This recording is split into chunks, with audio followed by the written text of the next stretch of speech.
E aí, gente, beleza? Sejam bem-vindos a mais um vídeo do canal. E no vídeo de hoje a gente vai estar falando sobre o Mineko no Nakoro ni Chiro, ou o Mineko Answer Arcs, a segunda parte do nosso vídeo, das nossas impressões, nossa opinião sobre o Mineko.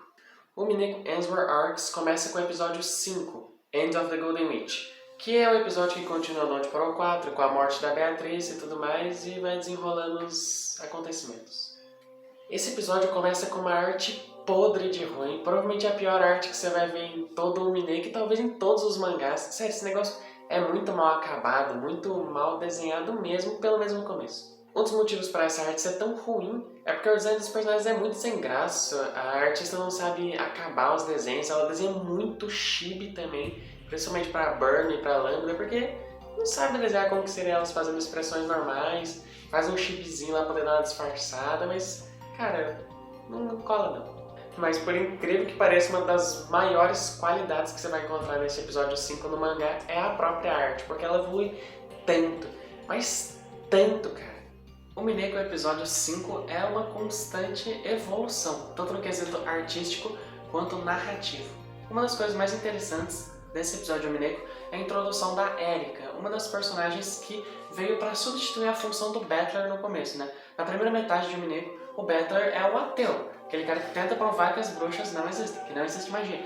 Só que nessa segunda metade as coisas invertem. O Battler, ele tem a sacada, ele entende o mistério de Mineko, o grande plot, e o personagem que vem para dar continuidade àquele detetive, aquele cara que contraria a magia, é a Erika. E uma das coisas mais interessantes do episódio 5 é o desenvolvimento do mistério apresentado no episódio 4, que é o Battler não é filho da Asumi, que era o que ele achava que era a mãe dele e que foi o motivo dele ter se afastado da família Shinomiya por tanto tempo.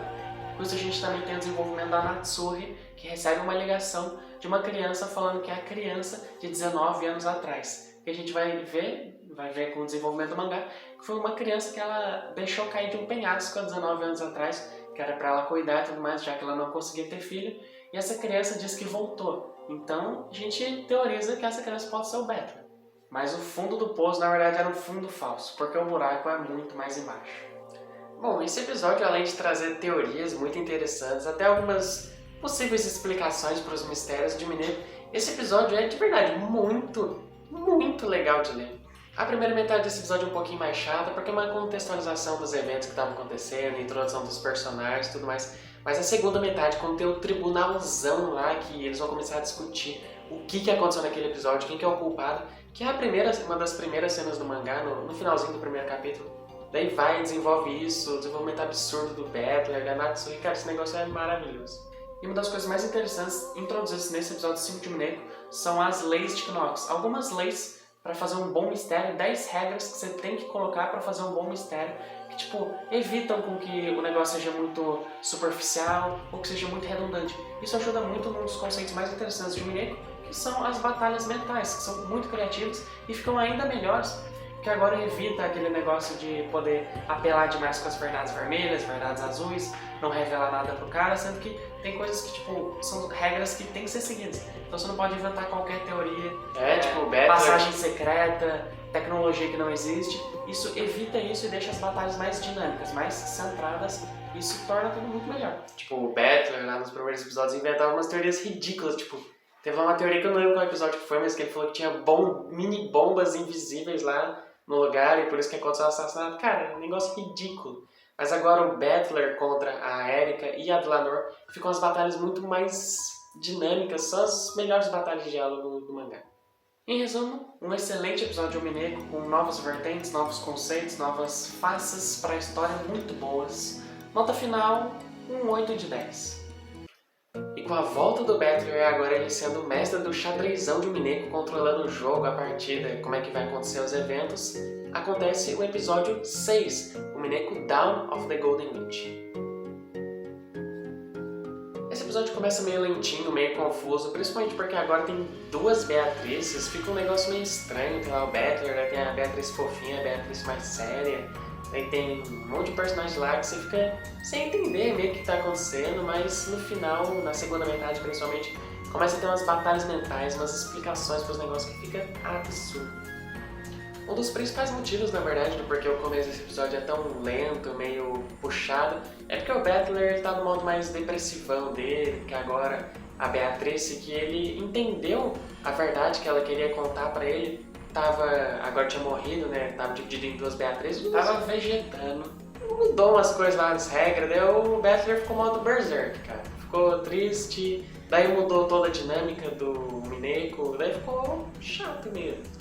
Mas eu lembro direitinho da minha experiência com o exato momento em que o Mineko episódio 6 muda, vira tabuleiro de xadrez mesmo, e tudo começa a melhorar muito, que foi no plot twist da batalha mental do Battler e da Erika, que é um negócio genial, a gente não vai entrar muito em detalhes para o vídeo não ficar muito longo, mas cara, aquilo é perfeito, e a trilha sonora que tava tocando na hora, a trilha sonora de Mineko episódio 6 na visual novel é perfeita. Se você não jogou o jogo, só leu o mangá, pelo menos dá uma chance para as músicas que são sensacionais. E essa foi provavelmente a melhor batalha mental de Mineko, porque foi nesse momento que o Battler ficou mais encurralado, que o mistério era mais difícil de resolver, e ainda assim teve aquela volta da Beatriz super legal, ficou tudo perfeito. Outro momento muito interessante que acontece nesse episódio de Mineko é no duelo que tem entre a Shannon, o Kanon e o Battler também, mas principalmente entre a Shannon e o Kanon, que eles vão decidir quem que vai conseguir ter o amor, o desejo de amar o amado realizado. Né, no caso, a Shannon que gosta do George e o Kanon que gosta da Jéssica, os dois têm que duelar, uma batalha de tiros, para decidir quem que vai ficar com realmente quem ama, mas isso fica um pouco estranho no começo, porque é muito reforçado durante todo o mangá de Mineko que só um pode ter o amor realizado, só um pode ser feliz, sabe? Daí você fica, cara, mano, o que tá acontecendo? Mas no episódio 8 tem um plot twist que faz esse um dos melhores foreshadowings de todo o Mineko. Bom, esse episódio teve altos e baixos, a arte era meio ok, a gente nem falou disso, alguns momentos legais, mas na maioria normal, não era ruim. Mas esse episódio tem alguns momentos tão bons que, principalmente com o final, com a conclusão de Mineko, com a explicação do que estava acontecendo, ficam tão bons que esse episódio merece uma notinha 8 de 10. A gente esqueceu de falar, mas no episódio 6 de Mineko é onde meio que se encerra a história do Battler e da Beatriz, eles têm a conclusão deles e tudo mais. Claro que vai ter coisas mais explicadas pra frente, só que meio que, de novo, é isso. E no episódio 7 de Mineko, Requiem of the Golden Witch, a gente estava esperando o desenvolvimento maior da Angie agora, mas não foi dessa vez. Porque foram apresentar dois personagens novos, o Will, que eu tinha esquecido o nome, e a Lion, essa mocinha. O Mineko episódio 7 tem uma pegada mais diferenciada porque tenta explicar os mistérios da obra, né? Agora tá realmente tentando explicar eles de forma mais direta, sem ser criando teorias, mas tentando explicar mesmo, só que não é de uma forma expositiva, isso é muito legal, porque criou dois personagens diferentes, criou todo um conceito diferente, e é como se eles estivessem revendo toda a história de Mineko, todo o caso que aconteceu lá na ilha de Hokejima, nos assassinatos e tudo mais, e tentando explicar eles, criando vários conceitos. O autor vai colocando foreshadows, vai colocando revelações, vai colocando flashbacks, plot twists e tudo mais, e é um excelente episódio. Bom, artisticamente, esse episódio não tem nada demais. O que carrega ele são de fato as histórias, os mistérios, que são muito bons, né? A arte é uma das coisas que eu mais gosto de ver em Mineko.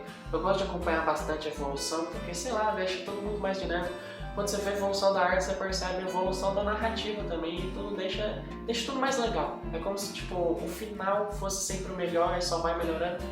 Nesse episódio não tem isso, mas não tem problema, porque a história tá muito boa. O episódio começa desenvolvendo bastante o Kenzo, a relação dele com a Beatriz, uma coisa que não foi explicada no passado e agora está sendo explicada, que é bem interessante. E a melhor parte desse episódio é o desenvolvimento da Shannon, a Yasuo, toda aquela bagunça com o Battler, aquilo é sensacional. E também no episódio 7 é onde explica uma das cenas mais misteriosas, mais instigantes de todo o Mineko, que acontece no final do episódio 4, que é quando a Beatriz fala que o Battler é o culpado por todos os assassinatos que aconteceram em Hokejima.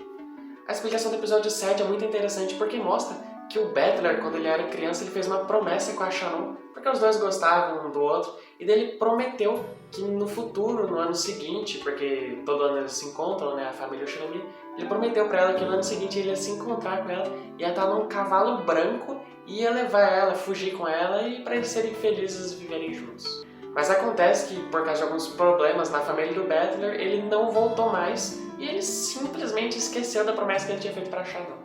E bom, é dito no episódio 7 que a Beatrice, na verdade, é uma transformação de uma personagem que foi apresentada nesse episódio também, a Yasu, que era uma das empregadas da mansão Shinomiya, e ela era muito inspirada na Shannon, gostava muito dela, admirava ela, e daí ela acabou que, não sei explicar direito, mas meio que roubou os sentimentos da Shannon pra não fazer ela sofrer com o amor do Bettler, não sei das quantas, e daí ela acabou se transformando na Claire, que mais tarde virou a Beatrice. É muito confuso, mas essa cena que mostra lá, esse painel específico mostrando que o Bettler, o pecado dele foi quebrar a promessa com a Shannon, sequer se lembrar que essa promessa existia, dá uns foreshadows, dá um... Esse momento, essa cena, esse painel específico do Bettler mostrando que o pecado dele foi sequer se lembrar da promessa que ele tinha feito pra Shannon, traz tantas camadas, deixa a obra tão boa, um foreshadowing tão absurdo pro final, muito bom. Muito bom. E no geral é isso. Esse episódio é muito aclamado pelo público, pela crítica de Mineco. A gente tem um pezinho atrás porque, de fato, a história tá muito boa, os plot twists estão muito bons, mas a dinâmica, o ritmo dela não tá tão legal de acompanhar quanto os outros episódios. Principalmente pela arte e também por não ter muitos jogos mentais, que é um dos carros-chefes de Mineco. Esse é o episódio que tem menos isso. Então, nota final 8 de 10, ele é de fato um episódio muito bom, mas por causa de alguns problemas a gente abaixa um pouquinho a nota, mas sinceramente vale muito a pena estar lendo. Agora vamos falar do episódio final, a cereja do bolo de todo o Mineco. Se você já gostou de toda a obra até aqui, esse episódio é o que carrega tudo, é o que dá sentido a tudo, é a síntese de Mineco. O Mineco episódio 8, Twilight of the Golden Witch. Esse episódio tem a volta da famigerada Kei Natsumi, né?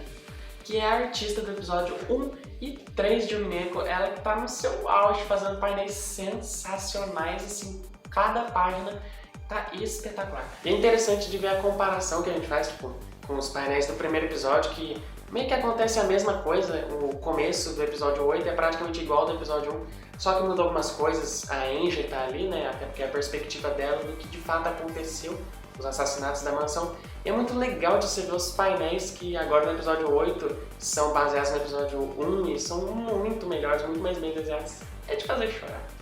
Como o meu irmão acabou de falar, essa primeira metade, não primeira metade, né, mas esses primeiros capítulos de O Mineco, episódio 8, são focados no desenvolvimento de todos os personagens da família Shinomiya. É tipo uma síntese mesmo, um resumão de tudo, e mostra a perspectiva deles, os arrependimentos, os desejos que eles queriam ter feito antes de morrer. Sinceramente, é incrível. Tipo, coloca tudo de uma forma inocente, até porque é a perspectiva da Angie criança, sabe? E mostra um lado muito positivo da história de Mineco. E é incrível, cara, você ver como essa história, mesmo sendo tão trágica, tem tanto amor, tem tanto drama, tem muita humanidade por trás. E infelizmente a Angie, né, por ser criança e tudo mais, ela não conseguia conceber um negócio daqueles. Como é que tudo pode estar indo tão bem, sendo que aconteceu um assassinato daqueles?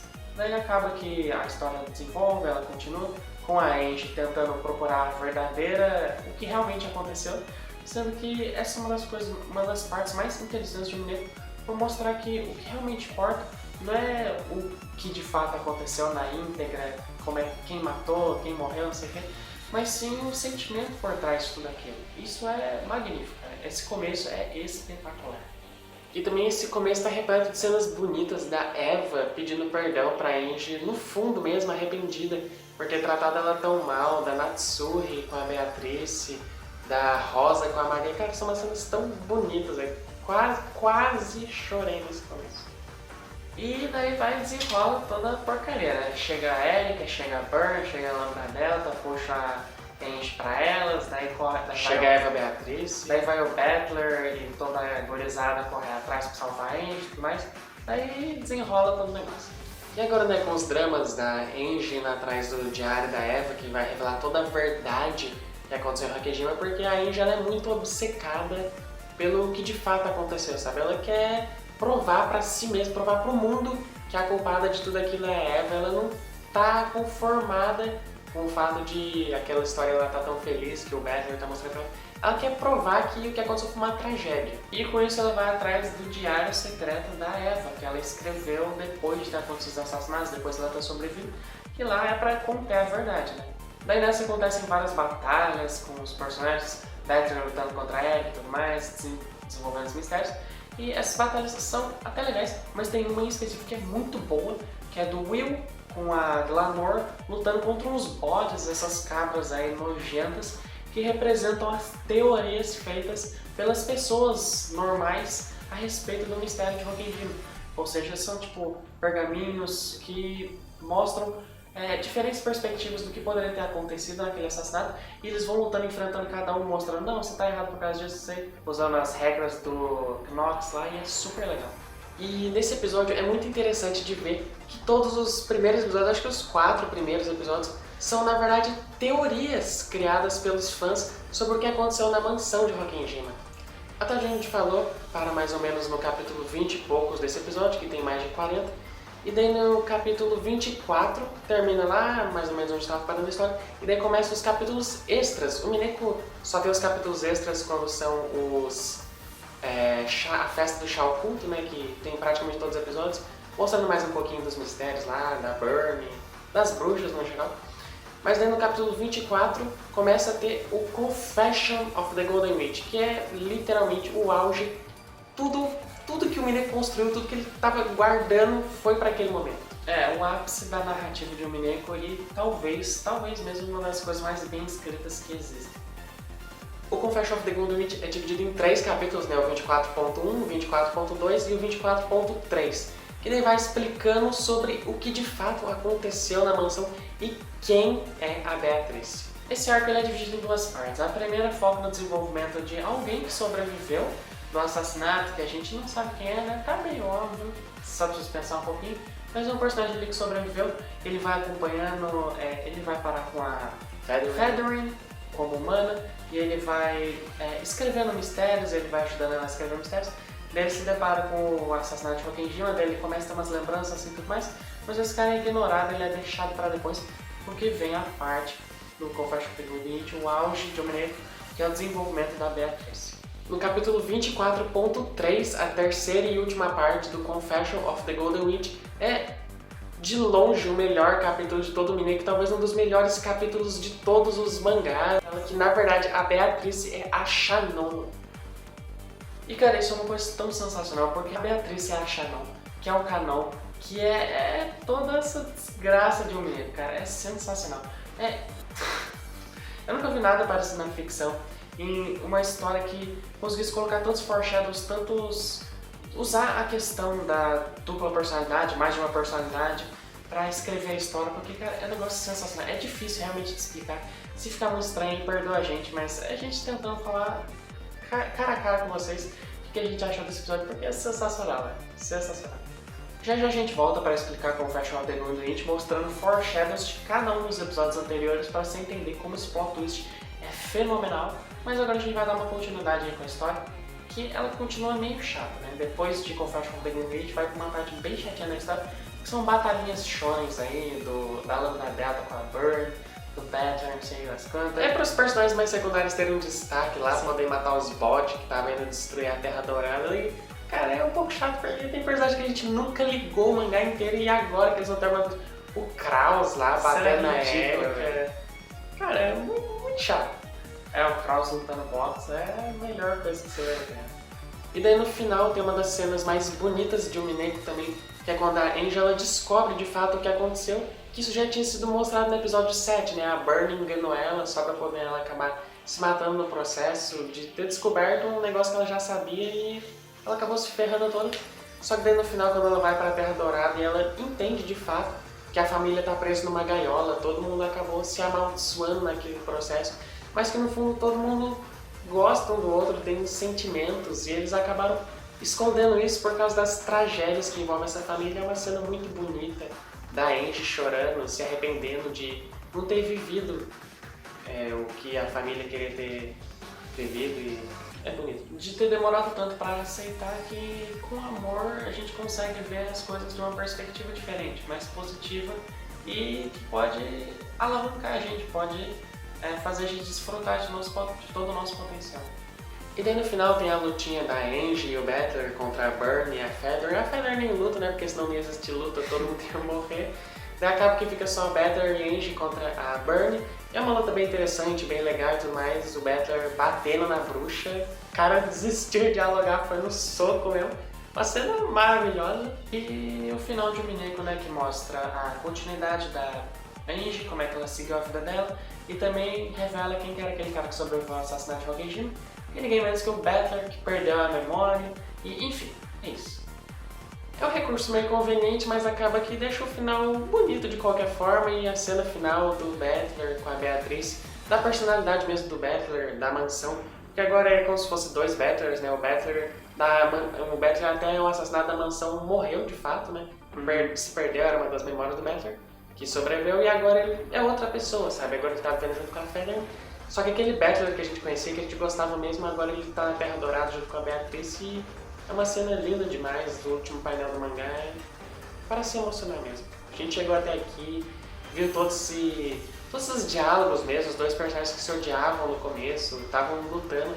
Só que toda a verdade, tudo que é mostrado por debaixo dos panos é um negócio tão bonito e, cara, é uma história de romance assim, maravilhosa.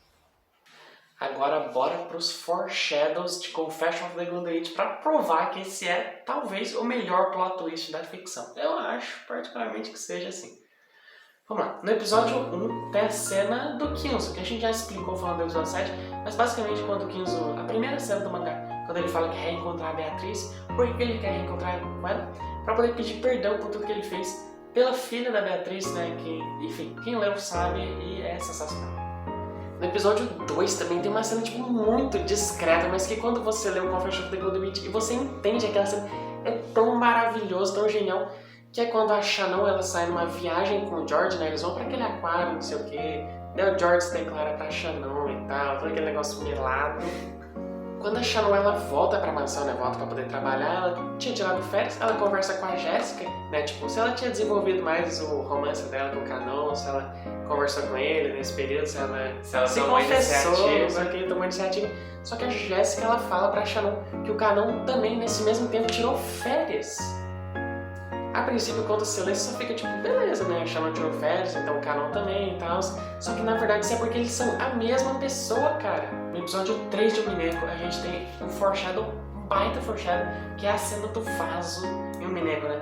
Mostra lá um flashback, tipo, 1000 anos atrás, esse negócio bem magia, bem bruxa mesmo, que é quando a Beatriz, a pequena Beatriz, derruba um vaso de flor no chão. Ela fica toda preocupada que o mestre dela vai ficar bravo com ela, não sei o que. Daí a Virgília, a mestra dela, ajuda ela, né? Ensina a magia dela, ensina magias lá, as coisas. Ah, se fizer isso, o vaso dá pra voltar e tal, não sei o que.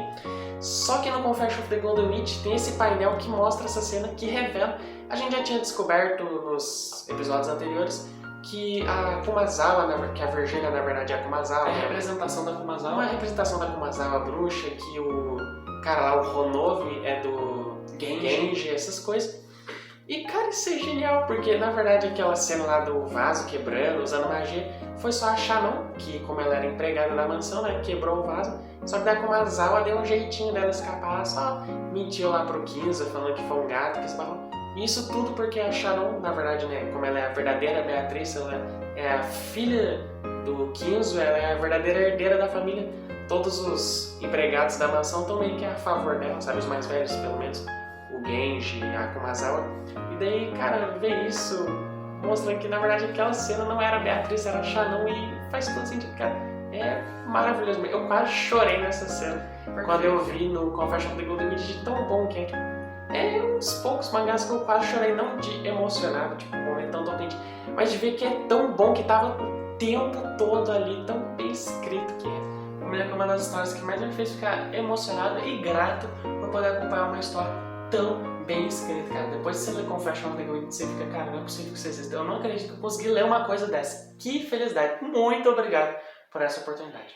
Bom, no episódio 4 tem a cena do pecado do Battler, né? Aquela cena final maravilhosa que falou qual é o pecado do Battler, e como a gente já explicou, é do Battler nem ter sequer lembrado da promessa que ele fez pra Shannon, que fez com que ela ficasse totalmente bagunçada das ideias e cometeu todos aqueles assassinatos malucões, né?